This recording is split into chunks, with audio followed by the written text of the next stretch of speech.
Engin Gençnan'ın "İnsan Olmak" adındaki kitabı bir girişten, 12 bölümden ve bir epilogdan, yani son sözden ibarettir. Şimdi giriş bölümünden başlap bilerdi. İnsan bar olan gününden başlap yaşayan dünyasını ve alemini tanımağa ve düşünmeye sığınanşar. Bu aramazdan yine de iň az tanap bilen şahsiyeti özü bolýar. Bunun esas sebäbi iň ösen jandar bolan adamlaryň ýene adamlar tarapyndan öwrenilýänligidir. Başga bir tarapdan bolsa adamyň özüni alyp barşyna gerek gelende bir tarap baha bermek hemişe kıyındır. Özümüzi alıp başımızın esası yollarını düşünmeye sığınanşan gözlegçilerin durmuşuna ve eserlerine gözden geçirenimizde şahsiyet ayrıtynlıklarının ösyan teoriyalarında şöhlenýändini görüp bilýäris.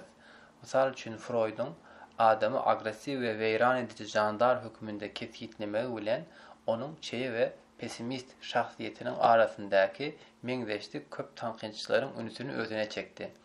20. asyryň birinji ýarymynda jemgyýetin kadalaryny laýyklyk derejesinde kesitlenýändigi we bu düzgünlerden çykmagynyň tizligi adaty däl diýip kesitlenýärdi. Şeýle de bolsa, 2-nji jahan uruşundan soň jemgyýetleriň de käwagt keselläp biljekdigini düşünen wagtymyz bu pikir öz güýjüni epesli derejede ýitirdi. Jemgyýetde ýaşamak üçin jemgyýetin kadalaryna belli bir derejede boyun bolmak zerurdur. Munyň tersine olan garaýyş şahsiýetiň özüne ziýanly bolup biler. Şeýle de bolsa, kadallygyň esasy ölçeglerinden biri özüni gowy duymak ukybydyr. Bu diňe bir durmuşyň dowamyny däl, eýsem adamyň dünýäde öz boluşlaryny eylemegi we durmuşynda kanagatlanmak ukybyny da öz içine alýar. Munyň tersine diňe sosial tasdiklamalar şahsiýetiň ýitirbegine hem sebäp bolup bilýär. Bu kitapda adamların özlerini yesir almagyna we ýaşaýyş durmuşyna sebäp bolýan wagşy özünü gaýtaraýan ýagdaýlaryň döremeginiň sebäpleri nygtalýar. Sebäbi bir adam özüne garşy alyp barýan, özüni alyp barşyna nädip östürýändigini görüp bilmese, erkin, ýagny azat bolmak üçin nämäni ýeňmeligini bilip bilmez. Şeýle de bolsa, beýleki kitap okumagyň özüni alyp barşyň ütgemegine sebäp boljakdygyna garaşmak hem ýalňyşlykdyr. Sebäbi adamlar öz gurşagyny dünýälerinde saýlaýarlar, diňe saýlaýanlary görýär, beýlekileri duýgunyň daşynda galýarlar. Şonuň üçin bu kitap birinji nowatda adamlarda we töweregindäki näbelli adamlaryň sanyny azaltmagy maksat edenýär. Biziň özümizi we dyşky gurşagymyzy düşünmezlik korkusy daşarky dünýäni howply ýer hökmünde kabul etmemize sebäp bolýar.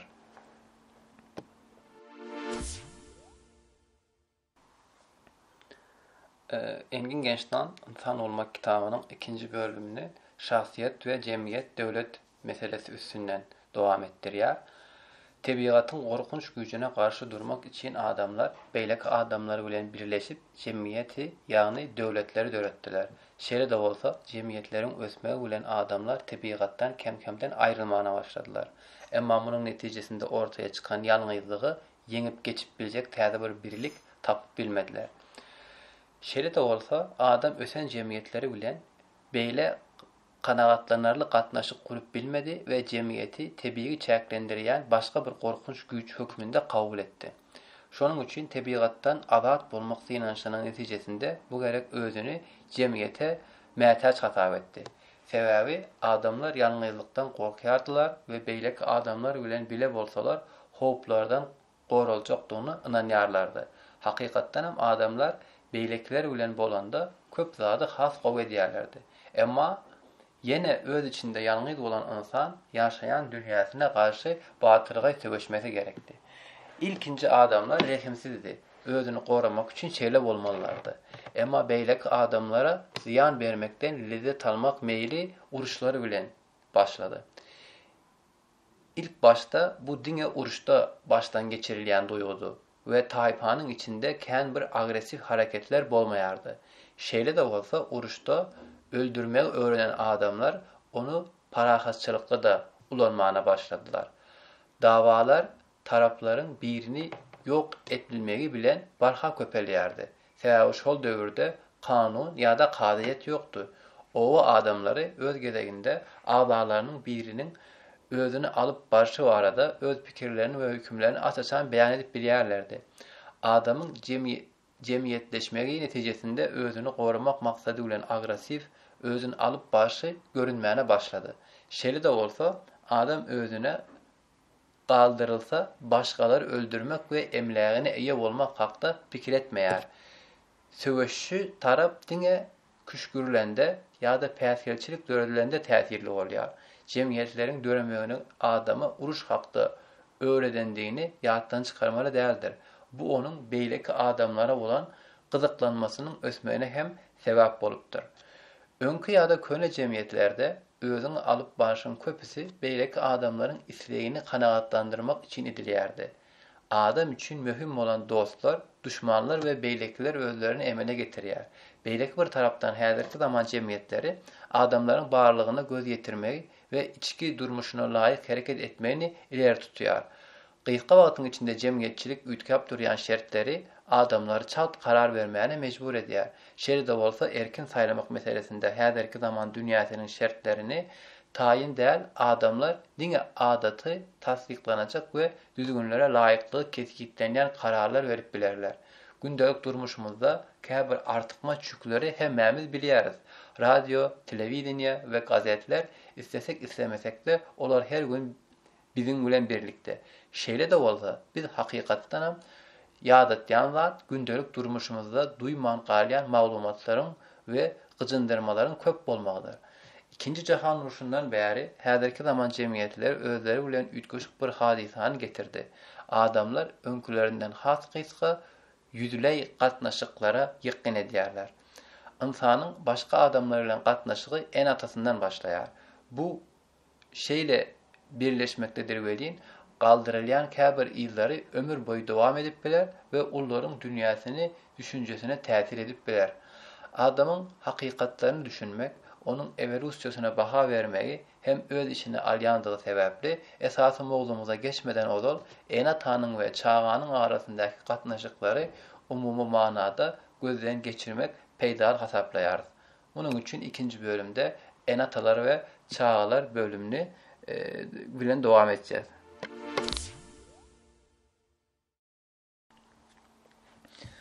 Engin Gençtan İnsan Olmak kitabının ikinci bölümünde enatalar ve çağların arasındaki bağlanışları ele alýar.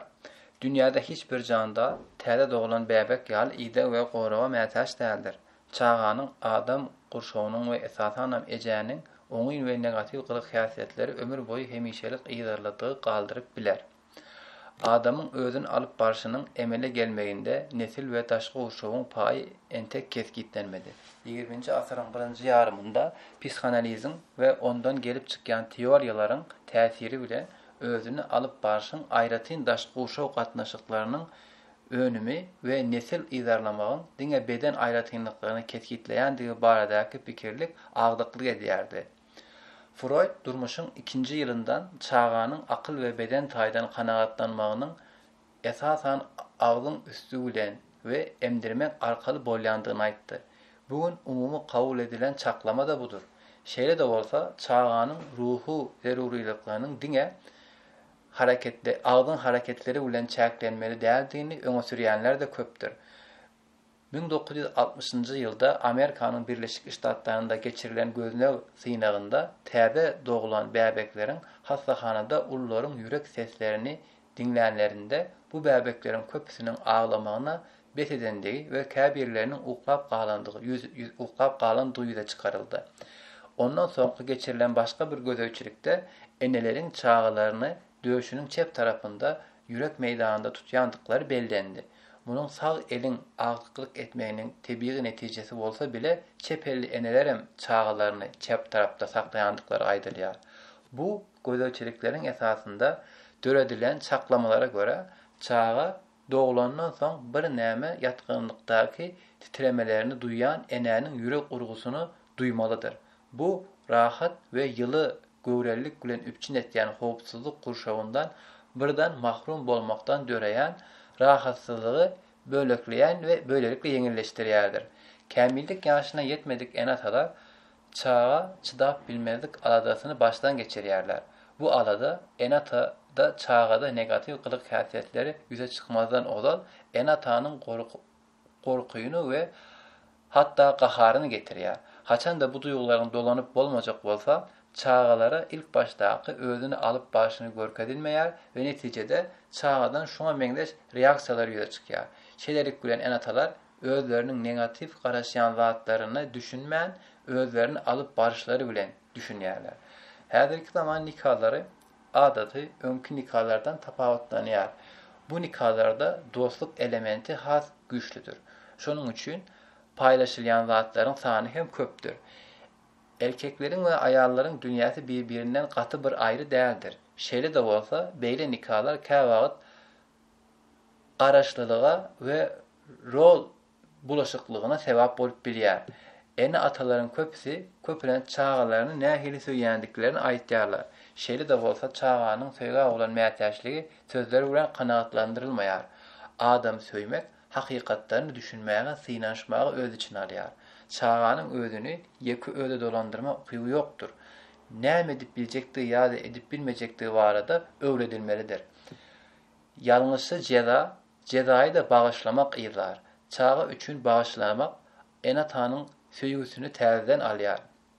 Çağa için jeza utorandan soň enatalar çağanyň öňkü syýaly söýýändiklerini görmelidirler. Muny edip bilmeýän ýa-da çağasyny öňkü ýalňyşlyklaryny ýygy-ýygydan ýatlatýan enatalar söýgüniň ýoklugyny aklamak üçin sebäp görkezýärlerdir. Çağanyň özüne bolýan ynamy ene atasyna bolan ynamyndan döreýär we ösýär. Çağa güýçlü ýa-da güýçlü bolmadygynda bilmek için ene atasynyň ýylyny synap görýär. Zähmetine garamazdan ene atanyň razylygyny gazanyp bilmeýän we isleýän kämillik derejesine ýetip bilmeýän çağa kem-kemden öz gözünde ähemmiýetsizlik duýmana başlaýar.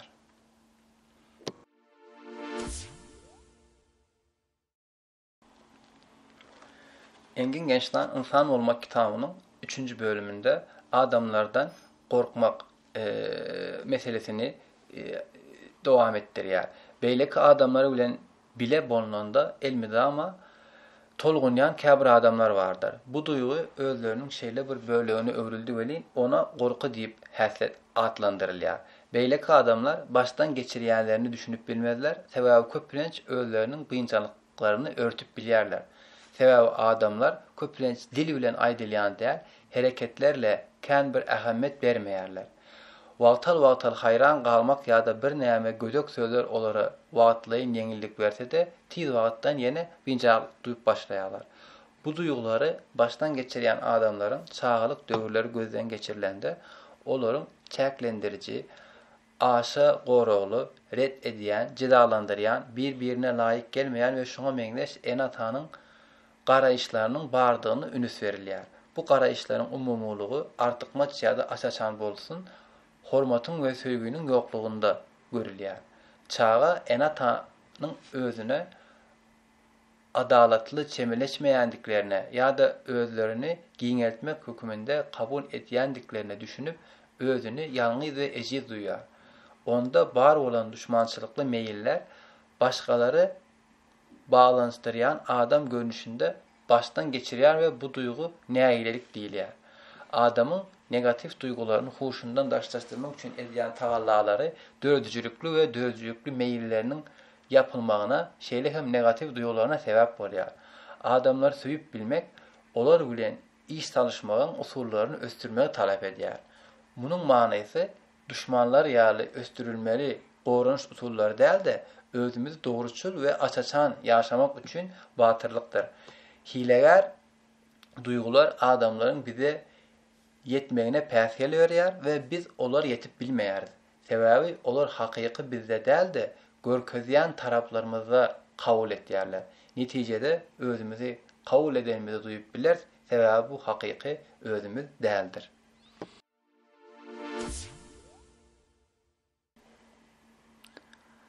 Engin Gençler kitabın İnsan Olmak kitabının 4. bölümünde gahar we düşmançylyk meselesini dowam etdirýär. Özümüne münasip zadymyzy almadyk wagtymyz ýa-da gyzyklanýan adamymyzyň garaşýan zatlarymyza laýyk gelmeýän wagtda baştan geçirýän duýgumyzyň ady gahardyr. Diňe şol waka bilen baglanyşykly şeýle duýguny baştan geçirmek adam üçün tebiidir. Şeýle de bolsa, bunun ýaly wakalar ömrümiň dowamında adamlar meni hemişe peteklediler, durdurdular. Ýa-da adamlar her niçigem bolsa egoist, özlerini bilýärler diýlende ýagdaý başgadyr. Eger-de o adam görnüşinde ýaşaýan bolsa, ýagdaý başgaçarak we beýleki umumlaşdyrmalaryň aňyrsynda adamyň geçmişinden getiren gaharyň toplanmagy ýatýandyr. Mysal üçin, maşgala daşynda gatnaşyklarda gaharyny basýan biri reaksiýalarynda maşgala agzalaryny gönükdirip biler. Şol sebäpli dostlukda mähirli we mülayim, ýöne öýde gaharly we zalim adamlara duş gelmek adaty bir zatdyr. Özü bilen saglaşykly adam beýlekleri bilen dostlaşýar, ýöne zerur bolanda olara garşy çykýar we hukuklaryny goramak üçin göreşýär. Käwat bolsa ýeke galmaýyn makul bilýär. Bu ýagdaýlaryň haýsysynyň häzirki içki tejribelerine ýa-da daşy gurşaw şertlerine göre ýaşajakdygyny saýlaýar. Başga bir tarapdan başgalarının söýgüsini we razylygyny gazanmaga çalışýan adamlar bar we öz şahsiýetlerine ziyan vermek bilen beýleki adamlary hemişe olaryň öňünde goýup dünýäye garşy tükeneksiz gahar gadap töretýän adamlar bar. Orada özleri bilen beýlekleriniň arasynda göze görünmeýän päsgäçlikler töretýär, olar bilen ýakyn duýgusal gatnaşyk gurup bilmeýän adamlar bar. Dowamly garaýşlary bu üç görnüşiň hersiniň aňyrsynda gorku we gahar duýgusynyň bar boldugyny bize aýtýar. Depressiýon ortaça adamyň gynanç we hasrat duýgularyndan tapawutlandyrýan iň möhüm aýryntylyk pesimizmiň gynanç duýgusy bilen bilelikde bolmagydyr. Depressiýa ýykyn edýän adam negativliklerden dynyp bilmejekdigini hemişe ynanýar. Aslında bu ynamyň aňyrsynda güýçli günäkärlik duýgusy bardyr. Käbir adamlar baştan geçirýän türlü wakalaryny gahar duýgularynyň aňsatlyk bilen baştan geçirýärler we soň bulan hemmesini basýarlar. Bu basılan gahar gadaplar ýygnanýar we belli bir ýerden geçen soň ikinji hadisada hemen orta dökülýär. Şeýle de bolsa bu gezek reaksiýa soňky hadise bilen deňeşdirilmedik derejede zorlukly bolup ýüze çykýan ýagdaý adamy günäkärlemek duýgusyny öğretýär.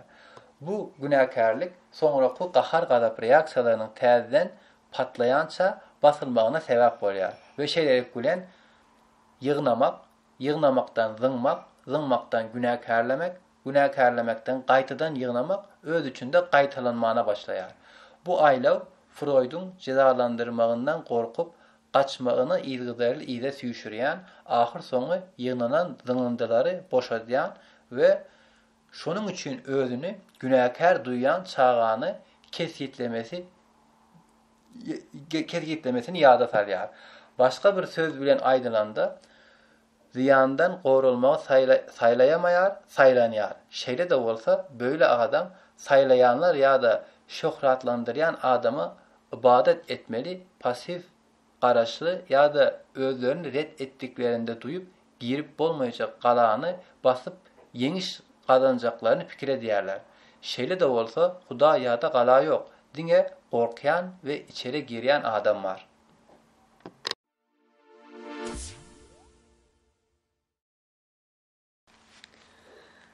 Engin Gençtan kitabın 5. bölümünde özüňizi münasip däl hasaplamak, işe yaramazlyk duýgusy meselesi bilen dowam etýär. Adam tebigatyň güýçleri we haýwanlaryň käbir görnüşleri bilen deňeşdirilende ejid jandardyr. Şonuň üçin her bir insanyň barlygynda dowlu dällik duýgusy bardyr. Sebäbi adam ömrüni çağalygy sebäpli adaty umutsuzlukdan başlaýar. Çağalygyndan güýçlü ullaryň arasynda ýaşaýan güýçsiz barlykdyr insan. Soňky ömrüniň dowamında güýjüni suwut etmäge we ozal hüküm süren adamlara we tebii güýçlere agalyk etmeye çalışýar. Köpüne şonuň bilen kanagatlanmaýar, kämil barlyk bolmaga synanýar. Öz gadyr gymmaty bolmadyk adam başga birine baha berip bilmez. Muny soň öwrenmek diňe özüne baha berip başlan soň işläp boljak iki taraplaryň bir ýolculukdur. Başga bir söz bilen aýdylanda adam başgalara özüni baha berişi ýaly baha berýär.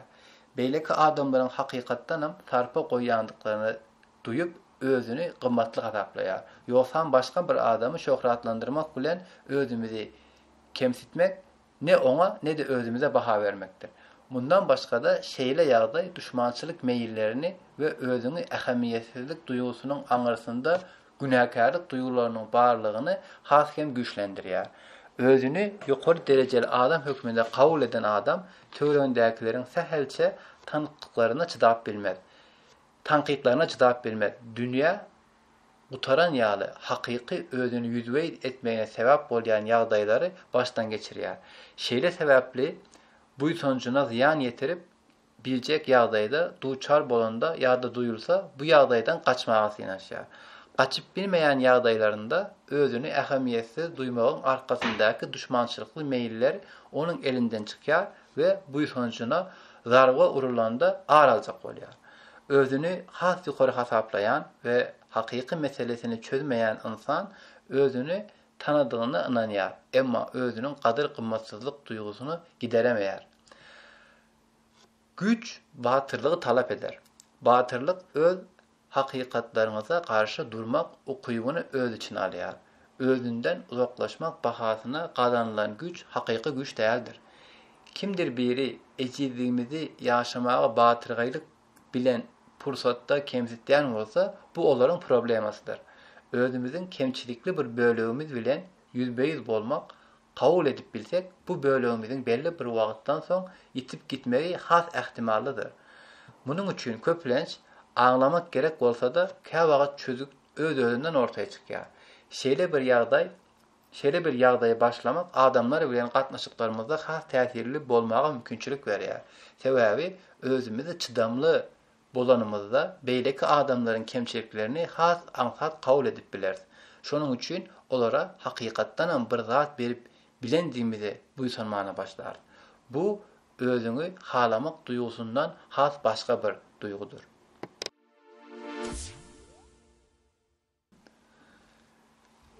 Engin Gençtan İnsan Olmak kitabynyň 6-njy bölüminde alada meselesi bilen dowam edýär. Käbir adamlary bar, işi gowy bolsa da alada ederler. Gatnaşyklaryna aşa duýgur bolan bu adamlar gündelik baştan geçirýän kynçylyklarynyň öňünde özlerini yeterli däl hasaplaýarlar. Onuň üçin onlar ansatlyk bilen depressiýona düşýärler. Näwellilik adamları ve aşa duýgarlyk olary ýygydarly binjalyk edýär we dartlyny edýär we umydyny ýitirýär. Aladalar gijeleri ýatanyňyzdan soňa gutarmaýar. Gündelik wakalar baradaky aladalar geçmişde goýuberlen ýalňyşlyklara we gelecekde üýde çykyp biljek kynçylyklara goşulýar. Her kim tarapyndan howply hasaplanýan ýagdaýyň öňünden gorku baştan geçirilýän bolsa da aladalanma adamın özü tarafından ödülýän duýgudur we bu duýgunyň sebäbi hökmünde görkezülen ýagdaý köpler üçin manasyz bolup görünýär. Aladaly adam köplenç aladalarynyň manasyzlygynda boýnalar. Adamyň aladaly gününde öýden çykmazdan ozal gazy öçürmegi we onu barlamagy gaýdyp gelmezligi tebii reaksiýa hasaplanyp bolar. Şeýle bolsa bu adam gaýdyp gelip gazyň öçürüldüğünü görse ýagdaý başgaça. Ýöne ýene daşara çykanda şol bir aladany başdan geçirýär we bu hereket ýygy-ýygydan gaýtalanýar.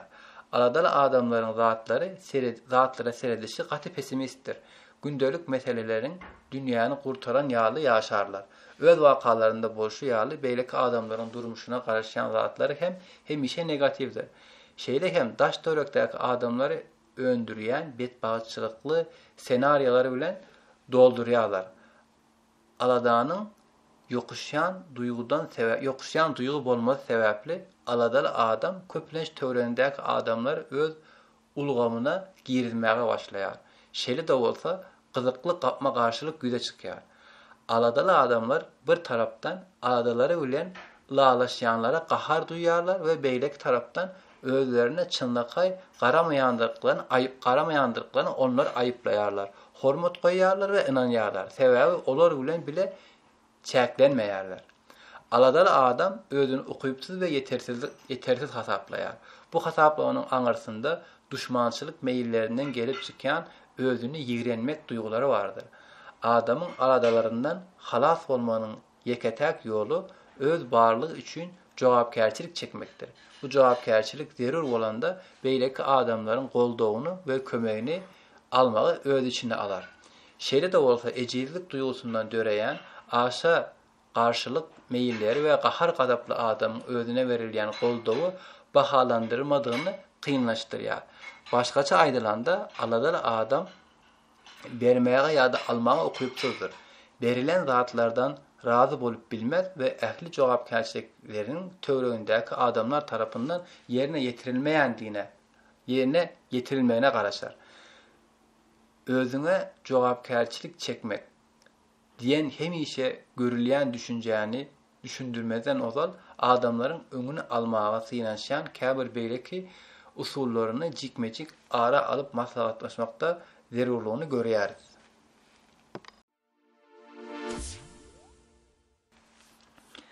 Engin Genç'ten İnsan Olmak kitabına 7. bölümde jogapkärçilikden kaçmak bölümü bilen dowam etdirýär. Jogapkärçilige gerek gelende köpler maşgalasyna isleýän edarasyny we dostlaryny borçlary barada pikir edýärler. Ýöne öz-özüne borçly, gowy ýaşamak jogapkärçiligini kän agdamaýarlar. Başgalar üçin jogapkärçiligimiziň öňüni alyp bolmaýajak hakykat bolsa da kämahal özümiziň öňümizdäki jogapkärçiligimizi äsgermezlik etmek için bunu ulanmak jogapkärsizlikdir. Bundan başga da adamyň özü üçin gadyrynyň hakykatdan hem özüne jogapkärçiligini we bu jogapkärçiligiň öňüni almak için özüne ýakyn adamlary ulanýadyny bilmeýär. Çağalaryny özleriniň bagysyz durmuşynyň jogapkärçiligini ýüklemäge synaşan eneleriň, atylaryň sany bugünlerde az däldir. Şeýle şertlerde olan adam soňky durmuşynda ene atasyna meňzeş garaýşlaryny görkezip bilýär. Şeýle de bolsa ol mensiz edip bilmez diýer, emma aslynda onsuz edip bilmerin diýmekdir bu. Bu hakykaty ýoýmakdan başga zat däldir. Ýaşamany bilmeýän garyndaşlaryna munyň üçin jogapkärçiligini görkezmek için kabul ederlilik delil bulup bilmeýär. Adamyň özüni ýaşap bilmek jogapkärçiliklerinden kaçmak üçin ulanýan usullarından biri içeriki durmuş we gatnaşyklary azaltmak görnüşinde ortaya çykýar. Käwagt ters garaýyş bilen adam beýleki adamlara karşı ýylgyrly söwüşe girýär we daş döwletdäki döwletýän başagaýlygyndaky içki dawa jenjellerinden dynmaga synaşýar. Beýleki bir tarapdan käbir adamlar hakyky şahsiýetlerinde yüze urýarlar we çuňluksuz durmuşda ýaşaýarlar. Şeýle adam jemgyýetiň düzgünlerine we ynançlaryna ýapyşyp özünden kaçmaga synaşýar we jemgyýetiň giňelýän robotyna öwrilýär. Öň bellenip geçişi ýaly adamyň özüne bolan jogapkärçilik we beýleki adamlara bolan jogapkärçilik bir-birinden aýrylmaz bir hadisadyr. Gatnaşyk jogapkärçiligi beýleki adamlara olan borçlarymyza resmi taýdan yerine ýetirmekden tapawutly düşünje we öwrenmezligimiz bahasy için ýalňyzlyk bilen tölenýär. Şonuň üçin indiki bölümde ýalňyzlyk hadisasyny we onuň käbir netijelerini ara alyp maslahatlaşmagy peýdaly hasaplaýar.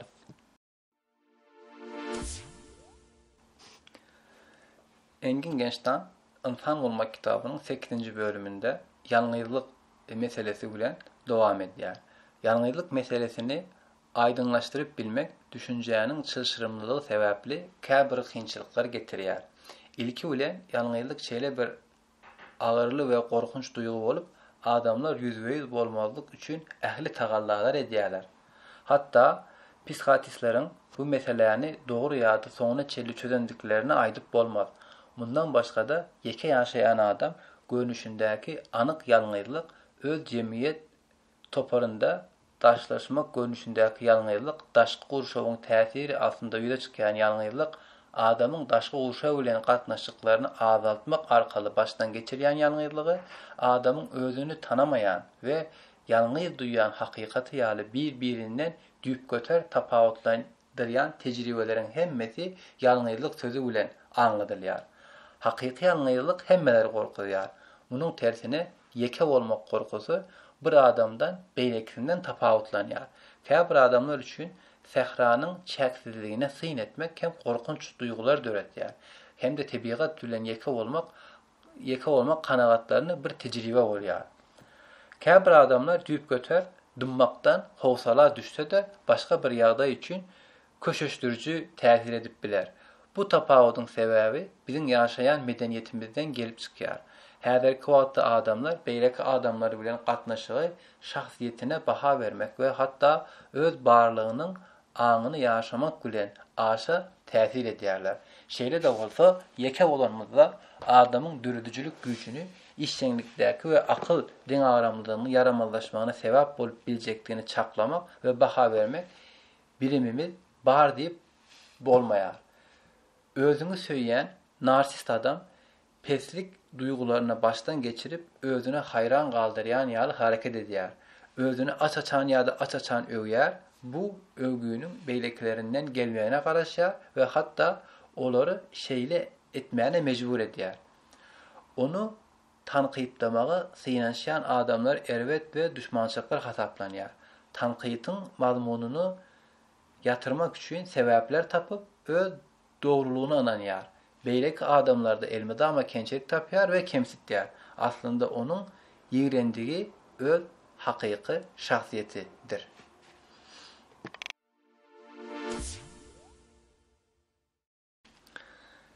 Engin Genç'ten İnsan Olmak kitabynyň 9-njy bölüminde birlikde ýaşamak gatnaşygy bilen dowam edýär.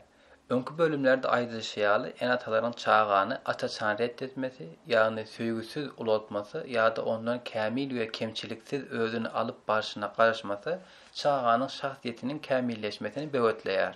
Ýa-da tersine çağany gereginden artyk söýmek, onuň öz ýetip bilmediğini zatlara garaşmak ýene çağanyň ulanmagyna zyan berýär.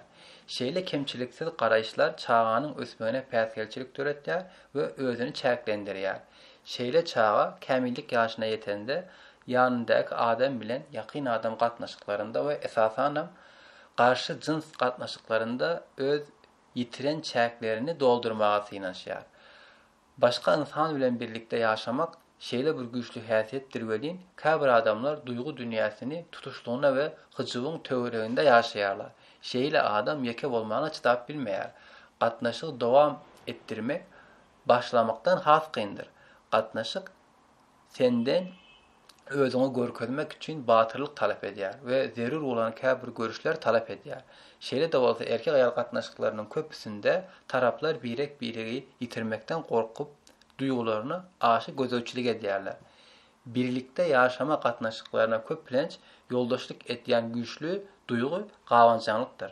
Bu duýgunyň köplenç çağalyk ýyllary çözülmedik aladalardan gelip çykýandygyna garamazdan bu hadisany kämillik ýaşyna ýetmedik alamat hökmünde keskitläp bileriz.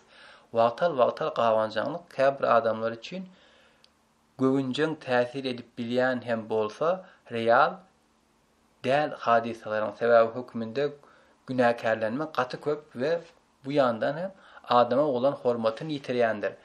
Soňky 20 ýylda maşgala guruluşynyň çat ütgebegine garamazdan maşgalanyň köpüsinde kakasy çağalaryndan uzak durýar. Şonuň üçin çağalaryň kakalary bilen ýakyndan tanışmak mümkinçilikleri hem çäklenýär. Bir gyz için garşy jynsyň ilkinji wekili bolan kakasynyň ýanyna ýakynlaşyp bilmezdik ýa-da oglançygyň kakasynyň ejeti bilen deňeşdirilende gorkunç güýçli ýa-da edijidigini duýmasy jins aýratynlyklaryny ösmegine hökmany suratda täsir edýär. Bundan başga da adamyň özüni alyp barışynda ikiyüzlüligi güýçlendirýän düzgünleriň henizem hereket etýän jemgyýetlerinde şahsiýetlerin öz-özüne birleşmegi mümkin däldir. Başga bir söz bilen aýdylanda tarihi mirasyny häzirki döwrüň hakykatlary bilen utgaşdyrýan durmuş felsepesini östürmedik jemgyýetleriň kronologik ýaşyny görä kämillik ýaşyna ýeten şahsiýetleri öndürüp bilmediklerini garaşmak bir utopiyadır.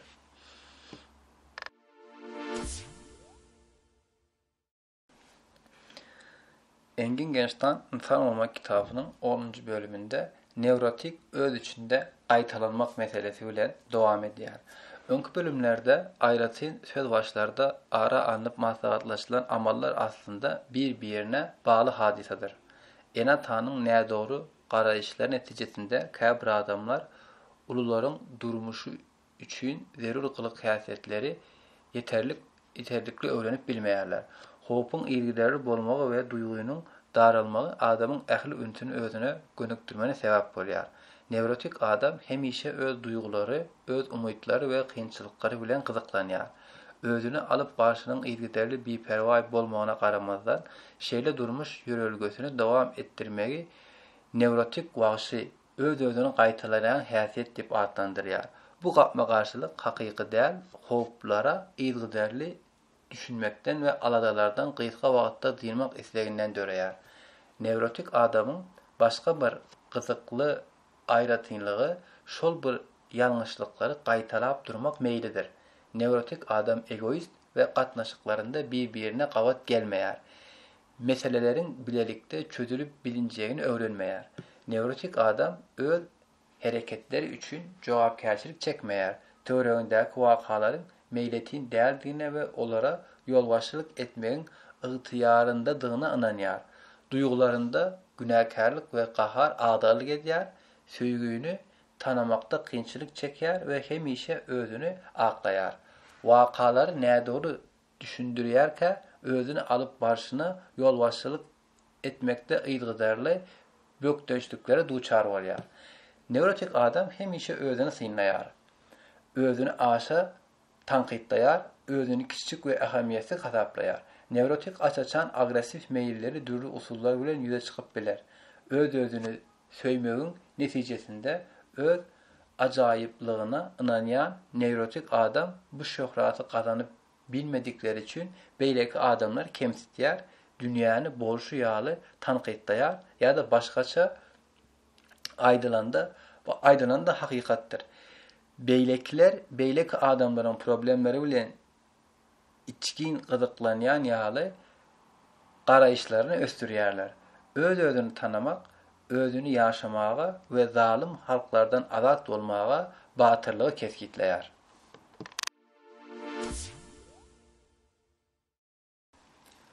Engin Gençtan İnsan Bolmak kitabynyň 11-nji bölüminde durmuş we ölüm meselesini düşündirmäne dowam edýär. İnsana verilen wagtyň çäklendiğinde ve bir gün ömrünün gutarjakdygyna göz ýetirmek manyly durmuşda ýaşaýandygyny ýa-da ýokdugyny barada alada döretýär. Manyly durmuşda ýaşap bilmeýän adam üçin günäkärlenýär we bu duýgu duçar bolmalyk üçin güçlendirýän gaça durmak mexanizmalary onuň özünden haslaşmagyna sebäp bolýar. Wagt çäklendirmesinde bu basyşy esasanam ulularyň durmuşynda duýulýar. Çağa ölümün manasyny dogry düşürüp bilmeýär. Ýaşlaryň öňünde köp wagt bar. Bu oňa çäksiz ýaly bolup görünýär.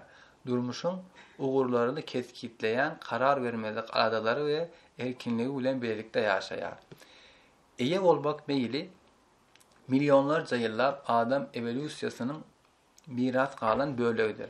Tebiğata, haritlara, pullara ve beýleki adamlara eýe bolmak howesini güçlendirýän biziň ýaşaýan tehnologiýa döwrümiziň garaýşyna garşy çykýandygyny sany az däldir. Ýöne häzirki zaman adamlarynda bu zatlardan dogry araslanmak mümkin däldir. Özüni ýaşamak we özüni eýe bolmak meýilleri garşydaş güçlerdir.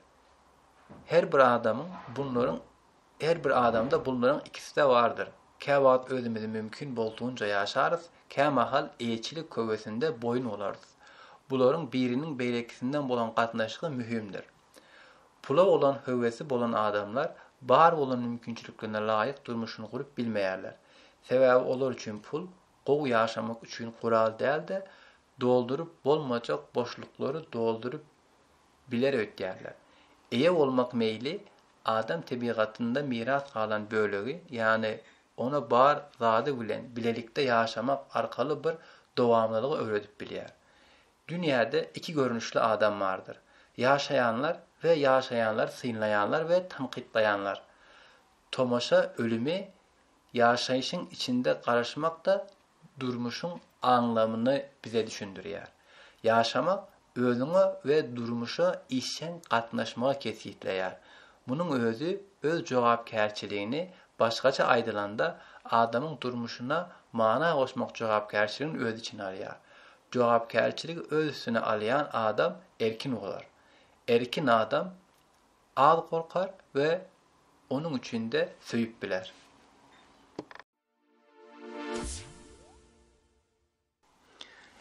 Engin Genç'ten İnsan Olmak kitabının 12. bölümünde özüňizi ýaşamak meselesi bilen dowam eder.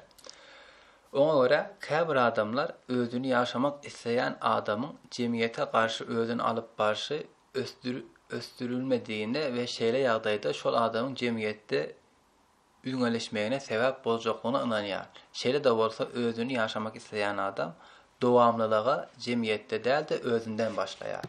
İnsan daşarky faktorlara päsgel bermese öz uğruna saýlamana okyply bir jandardyr. Adamyň içki dünýäsini tanamak üçin daşarky dünýäni howply ýer hökmünde kabul etmeli däldir. Özünden daşlaşan adamyň gymmatlyklary we inançlary howpdan goranýandygy sebäpli özüni alyp barşy hem bir gödek we çeýeligi ýokdur. Bu öz hakykatlaryny düşünüp bilýän adamyň saklayan çydamlyklaryndan tapawutlanýandyr. Wagt adamlary çäklendirýär. Emma köpler indi edip bilmejek zatlaryny gelecekde ederler öýtýärler, wagtyny çäksiz ýaly geçirýärler. Aslında bu adamın en mühim yanlışındandır. İnsan ýaşaýan dünýämiziň kyn ýerdigini aýdyp, wagt ýitirmegiň ýerine onu we hakykatlaryny kabul etmeli we göreşmelidir. Adam bir tarapdan uruşlary ýadgardy, beýleki tarapdan da olary öz elleri bilen öndürdü. Adamda bu iki karşıdaş ýagdaýyň gatnaşygy we görnüşleri çağalykdan başlayan oku ve öwrenme bilen kesgitlenýär.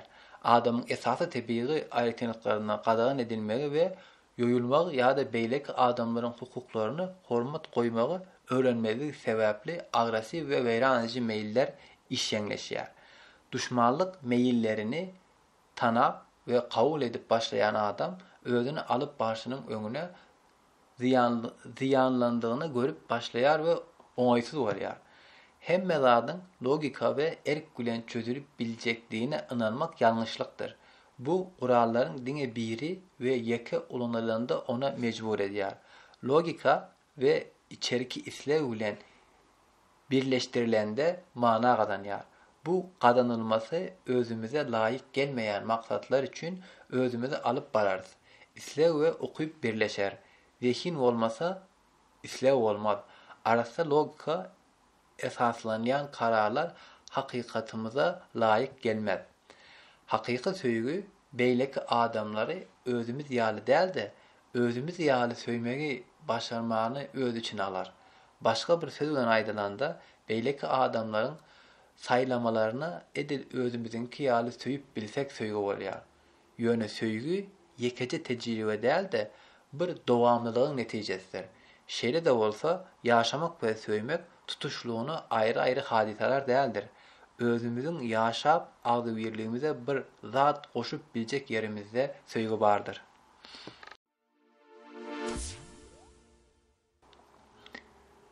Engin Genç'ten İnsan Olmak kitabının son söňünde bir näçe şular ýalak sözlem ulanýar.